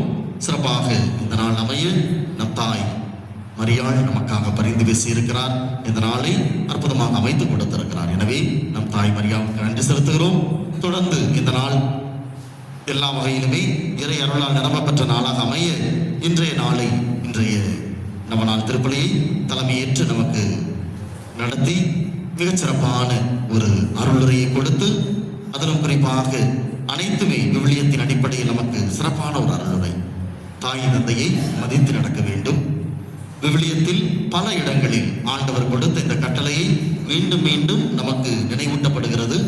பழைய ஏற்பாட்டிலும் சரி, புதிய ஏற்பாட்டிலும் சரி, இறைவனது இந்த 4ஆம் கட்டளை நமக்கு பல்வேறு வகைகளிலே மீண்டும் தரப்படுகிறது. அதே வேளையில் வாக்குறுதியோடு கூடிய முதல் கட்டளையாக கடவுளால் கொடுக்கப்பட்ட கட்டளையாக இருக்கிறது. எனவே நாம் அந்த கட்டளையை கடைபிடிக்கின்ற போது என்னென்ன ஆசீர்வாதங்களை நாம் பெற்றுக்கொள்கிறோம் என்பது நமக்கு சொல்லப்பட்டுள்ளது. அதே நேரத்தில் அந்த கட்டளையை நாம் புறக்கணிக்கிற பொழுது, அதை கடைபிடியாமல் இருக்கிற பொழுது அதனால் என்ன விளைவுகள் வருகிறது என்பதும் நமக்கு தரப்பட்டிருக்கிறது. இது எல்லாவற்றையும் மிக அற்புதமாக இந்த நாளிலே நமக்கு அருள் தந்தை அவர்கள் எடுத்து சொல்லி இருக்கிறார்கள். இன்னும் தந்தை அவர்கள் இன்னும் ஆழமாக என்ன சொல்றது, ஒரு ஸ்ட்ராங்கான வேர்டை பயன்படுத்தல, ஆனா நாம் பயன்படுத்துவோம். நம்முடைய தாய் தகப்பன் நம்மால ஒரு நாளும் அழக்கூடாது. இது மிகப்பெரிய ஒரு சாபம் நமக்கு. என்னால என்னுடைய அம்மா அப்பா கண்ணீர் வடிக்காங்கன்னா, என்னை நினைச்சு வேதனைப்படுகிற அளவுக்கு நான் நடந்துக்கிட்டேன்னா, என் வாழ்க்கையில கடைசி வரைக்கும் அது ஒரு சாபமாகவே இருந்துகிட்டு, அதை ஒரு நாள் நம்ம மறந்துடக்கூடாது. அது மட்டுமல்ல, இயற்கையுமே சொல்லுவாங்க இல்லையா, கர்மா இஸ் பூமராங் அப்படிமா. எதை செய்தாலும் இயற்கை திருப்பி கொடுக்கும். நீ உன் தாய் தந்தையை கவனிக்கவில்லை என்றால் நீ கவனிக்கப்பட மாட்டாய். அதுதான் இயற்கையினுடைய விதி. இயற்கை அப்படியே நடக்கும். கண்கூட நான் பல பேரை பார்த்திருக்கிறேன். என்னுடைய தாய் தகப்பனை நான் கண்ணீர் வடிக்க வைத்துக் கொண்டிருக்கிறேன். அவர்களை கடைசி நேரத்திலே முதிய வயதில் அவர்களை கண்டுகொள்ளாமல் இருக்கிறேன் என்றால் நாளைக்கு எனக்கு அதுதான் நடக்கும். சொல்லுவாங்க இல்லையா, ஒரு முதிர்ந்த தகப்பனாரை அவனுடைய பிள்ளை வீட்டுக்கு வெளியே படுக்க வைத்தான். படுக்க வச்சு ஒரு பழைய கோணி பை தான் போர்வையா கொடுத்தான். ஒரு பழைய தட்டு தான் கொடுத்தது. அந்த வயதான அந்த அம்மா இறந்த உடனே இந்த மகனுடைய மகன் சின்ன பையன் வேகமா அந்த கோணி பையையும் தட்டையும் எடுத்து பத்திரமா வச்சான். தூக்கி தூர போடு, இதற்கு எடுத்து வைக்கன்னு அவங்க அப்பா சத்தம் போட்டப்ப சொன்னானா, நாளைக்கு உனக்கு நான் கொடுக்கணும்லப்பா அப்படின்னா. இதுதான் வாழ்க்கை, இதுதான் நடக்கும். எனவே இன்றைக்கு ஒரு தீர்மானம் எடுப்போம். என்னால் என்னுடைய தாயோ தகப்பனோ மன வருத்தத்தோடு கண்ணீர் வடிக்க நான் ஒரு நாளும் காரணமாக இருக்க மாட்டேன். மாமனார் மாமியாரும் அப்படித்தான். எனவே அருள் கூர்ந்து இதை மனதில் நிறுத்தி நாம் செயல்பட முயற்சி எடுப்போம். இறைவன் நம்மை நிறைவாக ஆசீர்வதிப்பார். எனவே இந்த கட்டளையை மிக அற்புதமாக விவிலியத்தில் பல எடுத்துக்காட்டுகளை நமக்கு முன்வைத்து நமக்கு இன்றைய அற்புதமான அருளுரையும் இறை ஆசிரியரையும் திருப்பலின் வழியாக பெற்றுக் கொடுத்தவர்கள் அருள் தந்தை ஆரோக்கிய அமல்ராஜ் அவர்கள். தந்தையை பற்றி சொல்ல வேண்டும் என்றால் மிக மிக துடிப்பு மிக்க ஒரு அருள் தந்தை. தந்தை அவர்கள் பெங்களூர் குருமடத்திலே படித்தார்கள். அவர்கள் படித்த போது பெங்களூர் குருமடத்திலே பல மறை மாவட்டங்களிலிருந்து பல மாநிலங்களிலிருந்து குருமானவர்கள் படிப்பார்கள். அவர்களது வகுப்பிலே கடைசியாக அவர்கள் முடிக்கின்ற பொழுது முதல் மாணவனாக அவர் தன்னுடைய குருத்துவ படிப்பை நிறைவு செய்தார்கள். அற்புதமான ஒரு திறமைகளுக்கு சொந்தக்காரர். அது எல்லாவற்றையும் விட ஒரு குருவுக்கு தேவையானது அந்த நம்பிக்கைக்குரிய ஒரு ஊழியனாக பணி செய்வது, இந்த கமிட்மெண்ட் என்று சொல்வார். எந்த பணியை கொடுத்தாலும் சரி, எந்த பங்காக இருந்தாலும் சரி, முழுமையான அர்ப்பணிப்பு உணர்வோடு 100% தன்னால் எவ்வளவு முடியுமோ அத்துணை முயற்சியையும் அத்துணை உழைப்பையும் கொடுத்து அந்த இடத்திலே பணி செய்யக்கூடிய ஒரு அற்புதமான தந்தை அவர்கள் தற்போது பெரியதாழை பங்கிலே உதவி பங்கு தந்தையாக நான் என்னுடைய முதல் பணித்தனம், முதல் உதவி பங்கு தந்தையாக பணியாற்றிய பணித்தனம், அங்கு உதவி பங்கு தந்தையாக மிகச்சிறப்பாக பணியாற்றி கொண்டிருக்கிறார்கள். எனவே இந்த நாளிலே நம் மத்தியில் வந்து நமக்கு இறை ஆசிரியரையும் இறை செய்தியும் வழங்கிய தந்தை அமல்ராஜ் அவர்களை நாம் நன்றியோடு நினைத்து பார்த்து நம்முடைய கரவழியாக நம்முடைய நன்றியை பாராட்டுகளை தெரிவித்துக் கொள்வோம். இன்றைய திருப்பலி ஒப்புக் கொடுக்கிற குடும்பத்தார் தந்தை அவர்களுக்கு நூலாடை அணிவித்து நம்முடைய நன்றியை செலுத்துவார்கள்.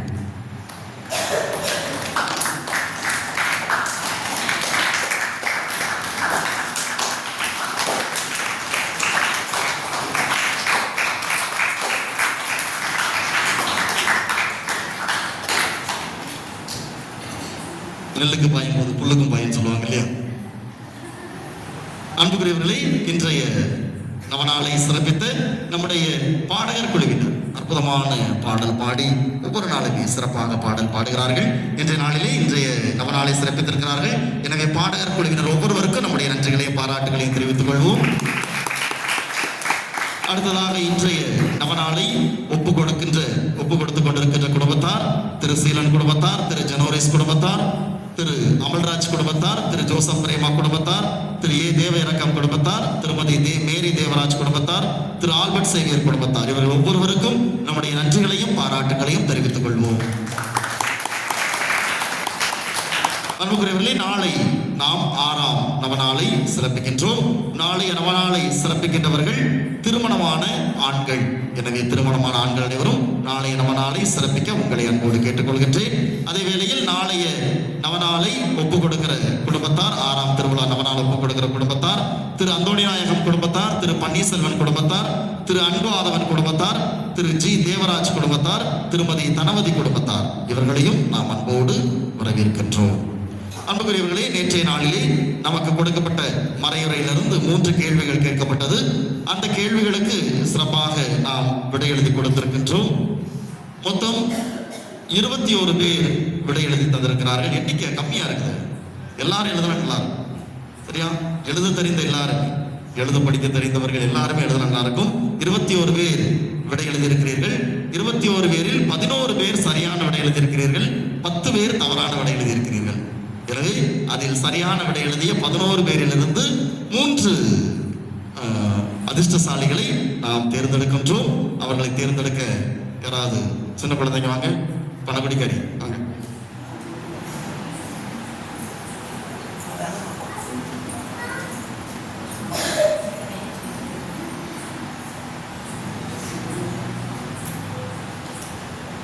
மூன்று பேர். இது முதல் 2, 3ஆம் பரிசு கிடையாது. 3 பேருக்கு பரிசு.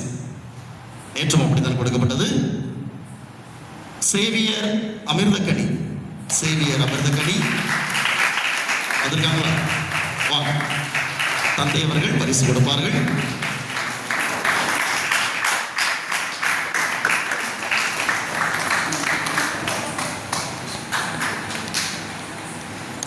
இரண்டாவதாக ஜான்சி ராணி, ஜான்சி ராணி.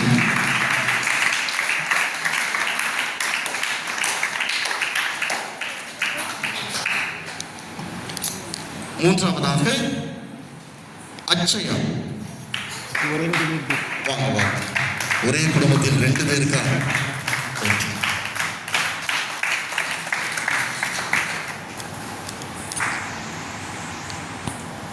அன்புக்குரியவர்களே, இன்றைய மறையுறையிலிருந்து தந்தை அவர்கள் 3 கேள்விகள் கேட்பார்கள். கவனமாக சரியாக எழுதுங்க.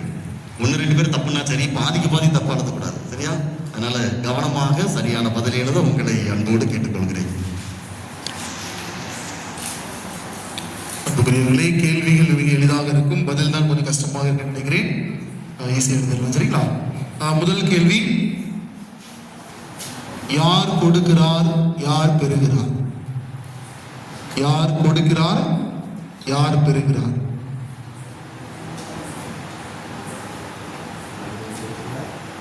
புரிஞ்சுதா? இரண்டாவது கேள்வி, தந்தை எதை கொடுக்கிறார், தாய் எதை கொடுக்கிறார்?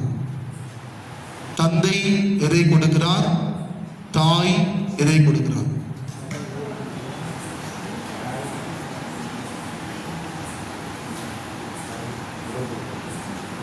மூன்றாவது கேள்வி, கடவுள் கொடுத்த இந்த 10 கட்டளைகளில் ஒரு கட்டளையை முதன்மையான கட்டளையாகவும் ஒரு வாக்குறுதியாகவும் கொடுத்திருக்கிறார். அந்த வாக்குறுதி, அந்த முதன்மையான கட்டளை என்ற வார்த்தை விவிலியத்தில் எந்த பகுதியில் உள்ளது? புதிய ஏற்பாடுலாம் இருக்குது, எந்த பகுதியில் உள்ளது? புரிஞ்சுதா? 3 கேள்வி. முதல் கேள்வி, யார் கொடுக்கிறார், யார் கொடுத்து கொண்டே இருக்கிறார், யார் பெறுகிறார், பெற்றுக்கொண்டே இருக்கிறார். இரண்டாவது கேள்வி, தந்தை எதை கொடுக்கிறார், தாய் எதை கொடுக்கிறார். மூன்றாவது கேள்வி, தந்தையாகிய கடவுள் கொடுத்த அந்த 10 கட்டளைகளில் அந்த வாக்குறுதி, முதன்மையான கட்டளை என்ற அந்த சொல்லாடலானது விவிலியத்தில் எந்த பகுதியில் உள்ளது? நன்றி. அன்புக்குரியவர்களே, ஏற்கனவே சொன்னது போலதான் இது பரீட்சை கிடையாது, சரியா? பக்கத்தில் பார்த்து எழுதி பாஸ் ஆகிறது. உங்களிடத்தில் நான் நேர்மையை எதிர்பார்க்கிறேன். இதுக்கு மேலே நான் எதுவும் சொல்ல மாட்டேன். ஒரே வீட்டில் இருந்தாலும் 2 பேரும் சேர்ந்து தாய் மகளும் எழுத வேண்டிய தேவை கிடையாது. தனித்தனியாக தெரிஞ்சால் எழுதுங்க, இல்லைன்னா எழுத வேண்டாம். நீங்கள் பார்த்து எழுதி கண்டிப்பாக எழுதி போடணும்னு எந்த ஒரு கட்டாயம் கிடையாது. இது குறைந்தபட்ச நேர்மை. தெரிந்ததை நான் எழுதுகிறேன், அவ்வளவுதான். பக்கத்தில் எழுதி இந்த 30 ரூபா பாத்திரத்தில் ஒன்றும் ஆயிரம் போகிறது கிடையாது. அதை விட நேர்மை எவ்வளவோ விலை மதிப்புள்ளது, சரியா? அதனால் தயவு செய்து உங்களுக்கு தெரிந்ததை நீங்கள் எழுதி கொடுங்க. நன்றி மன்றாட்டுக்காக எழுந்திருப்போம்.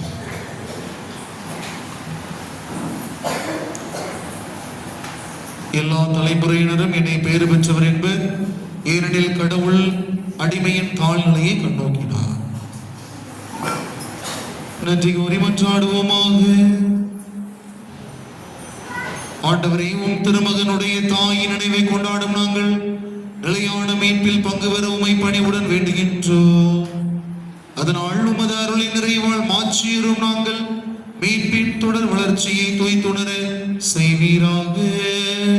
எங்கள் ஆண்டவராகிய கிறிஸ்து வழியாக உம்மை மன்றாடுகின்றோம்.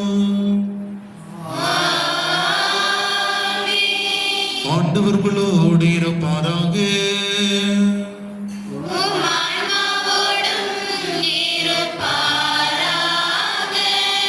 எல்லாம் வல்ல இறைவன் தந்தை, மகன், தூய ஆவியானவர் நம் ஒவ்வொருவரையும் நிறைவாக ஆசீர்வதிப்பாராக. இறைவனின் அன்பையும் இரக்கத்தையும் சுவைத்த பிள்ளைகளாக சென்று வாழுங்கள். வாழ்வின் வழி தொடர்கின்றது.